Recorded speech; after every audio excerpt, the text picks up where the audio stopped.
वाढलंय. म्हणजे आज आम्ही मंत्रालयामध्ये गेलो तर आम्हाला एक हे IAS माणूस आदिवासी दिसत नाही. का दिसत नाही? आम्ही कधीपासून आम्ही 1972 साली आश्रमशाळा काढल्या. मग 1972 ते आतापर्यंतच्या काळामध्ये झाले 40-45 वर्ष होत झाली. एकही माणूस असा असू शकत नाही का? असू शकतो. आणि म्हणून आम्ही या वर्षीपासून एक नवीन हे सुरू केलेलं आहे की जे नामांकित शाळा आहे. आमचा आदिवासी विद्यार्थी शिकतो कुठे? आश्रमशाळेमध्ये शिकतो किंवा जिल्हा परिषदेच्या शाळेमध्ये शिकतो.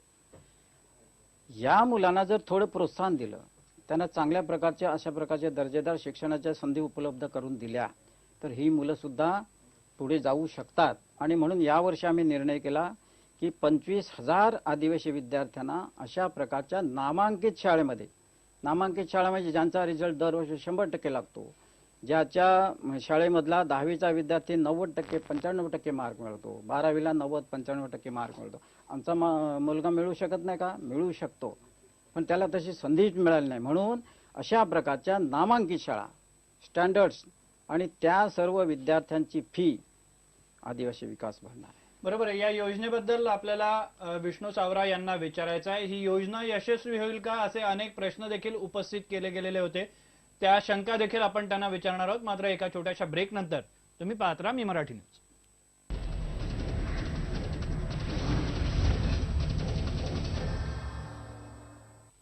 ब्रेक नंतर या वॉर रूम मध्ये आपलं पुन्हा एकदा स्वागत.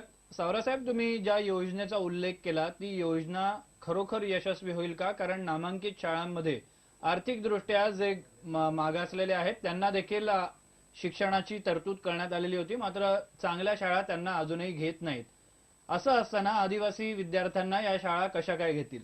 याला जोडून एक माझा प्रश्न आहे की मागच्या सरकारने 100 इंग्रजी माध्यमाच्या शाळा आम्ही सुरू करतो असं जाहीर आश्वासन दिलं होतं. त्या शाळा कुठे आहेत? ते आता पहिला प्रश्न जो साहेबांचा आहे त्याच्यामध्ये असं आहे की आम्हाला नक्की विश्वास आहे. आत्तापर्यंत आमची मुलं केवळ आश्रमशाळेमध्ये शिकतात आणि आश्रमशाळा कितवीपर्यंत आहे तर 12वी पर्यंत, काही ठिकाणी 10वी, काही ठिकाणी 12वी पर्यंत. परंतु त्यांना संधीच आजपर्यंत असे दिली गेलेली नाही की पुढे जाण्याची. आमचा मुलगाला बौद्धिक हे नाही का, त्याची क्षमता आहे असं मला तरी वाटतं. आणि ते जर बौद्धिक पात्रता असेल त्याचा निकष त्या ठिकाणी तो गेला पाहिजे तर तो दाखवू शकेल. आजही आमच्याकडे 90% मार्क मिळालेले मुलं आहेत, पण कमी आहेत. पण सरसकट अशा प्रकारे आज सुद्धा जवळजवळ 100 शाळांना आम्ही अशा प्रकारची मुलं दिली, 100. आणि आता लोक येतात आमच्याकडे की आमच्याकडे शाळा मुलं पाठवा, आमच्याकडे पाठवा, आम्ही तुमचे घालतो. आपण बरेचसे बघितलं तर पाचगणी किंवा महाबळेश्वरला जी इंग्रजी शाळांमध्ये आपली मुलं ठेवली गेली, त्या मुलांच्या व्यथा ज्या आहेत की मागच्या काळात झालेले विषबाधा प्रकरण सांगा, अन्नातून वगैरे, आणि त्यांना जे झालेले स्किन डिसीज वगैरे, तर हे सुद्धा पालकांची ओरड होती आणि त्याच्या बाबतीत आंदोलन सुद्धा झालेले आहेत. नेमकं काय हे आहे? असं आहे की आमच्याकडे आता एकूण शासकीय आश्रमशाळे 552 आहेत आणि अनुदानित आश्रमशाळा 556 आहेत. म्हणजे 1100 आश्रमशाळा आहेत. आता एखाद दुसऱ्या ठिकाणी असं होऊ शकतं पाण्यामधून काय व्यवस्थित काळजी घेतली नाही. आता ज्या ज्या ठिकाणी अशा घटना घडतात त्या कशा दूर होतील, त्या नाहीशा कशा होतील, त्या घडूच नाहीत कशा प्रकारे, त्याप्रमाणे तशा प्रकारची सूचना आम्ही तसा देतोच आहोत. पण एका ठिकाणी झालं म्हणजे सगळ्या ठिकाणी झालं असं नाही सांगता येणार. म्हणून त्याच्यातून सुधारणा कसा येईल अशा प्रकारचे, जसं आपण जो प्रश्न विचारला की अशा प्रकारच्या 100 इंग्रजी माध्यमातून आमच्या आता 6 अशा प्रकारचे एकलव्य शाळा आहेत. त्याच्यामध्ये आणखी ॲडिशनल यावर्षी आम्ही 4 करतोय. म्हणजे टप्प्याटप्प्याने ते वाढवतोय त्यांचा एकूण अनुभव पाहिल्यानंतर. आणि त्यामुळे त्याच्यामध्येही संख्या वाढेल की जेणेकरून आमचा विद्यार्थी हा स्पर्धात्मक या युगामध्ये तो टिकून राहू शकेल. मात्र परिपूर्ण असा एक सक्षम नागरिक आदिवासी तरुणांमधून घडवण्याचा तुमचा प्रयत्न नक्की हा खरोखर पुढेपर्यंत जाईल का? कारण एक वाईट अनुभव मगाचा, म्हणजे मगाचा जो एक प्रश्न होता की एरो होस्टेसचं प्रशिक्षण दिलं मागच्या सरकारने, मात्र त्या मुली आता कुठे? एका तरी विमानात त्यांना संधी देण्यात आली का? तो बरोबर आहे. स्वप्नाळू योजना आखायच्या नंतर नैराश्याच्या वेगळ्या गर्तेत त्यांची विमानं टेक ऑफ घेतच नाहीत ना, स्वप्नांची विमानं. असं तर घडणार नाही पुन्हा. रोजगार उपलब्धच नाही केला तुमच्या सरकार. म्हणून पुढच्या ठेस मागचा शहाणा असं करून चालू आम्ही. पुढच्या कालावधीमध्ये. आता जी काही त्यांनी निर्णय केला असेल, कदाचित सर्वंकष विचार केला नसेल त्या बाबतीतला, पुढचा मागचा सगळा. आम्ही अशा प्रकारच्या योजना, आम्ही आता नवीन एकलव्य क्रीडा संकुल उभं करतोय या वर्षापासून. 100 विद्यार्थी आम्ही सिलेक्ट केले.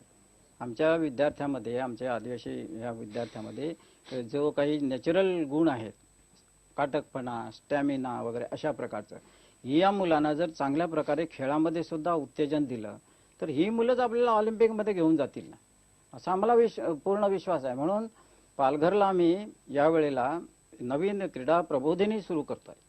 100 विद्यार्थी आम्ही सिलेक्ट केले आणि ते आता नाशिकला सध्या तात्पुरत्या स्वरूपामध्ये प्रशिक्षण घेत आहे. सर, पण एक असं वाटतं की मागच्या सरकारने ह्याच्याबाबत काही केलंच नाही का, जे एकलव्य स्पर्धा वगैरे आपण बोलतात, म्हणजे ह्याच्या बाबतीत जे पुढे त्यांना सरसावायला पाहिजे होतं तसा काही प्रयत्न केला नाही का, असा काही आपला आरोप आहे का त्या सरकार? नाही, त्यांच्या सरकारमध्ये ज्या 5 शाळा सुरू झाल्या होत्या, पण त्या ज्या पद्धतीने तिकडे लक्ष द्यायला पाहिजे, ज्या पद्धतीने त्यांची मेंटेनन्स, बाकीच्या सगळ्या गोष्टी, आणि त्यांना योग्य ते आहार मिळाला पाहिजे, योग्य ते शिक्षण मिळालं पाहिजे, अशा प्रकारच्या व्यवस्था जे करायला पाहिजेत त्या कदाचित कमी पडले असतील.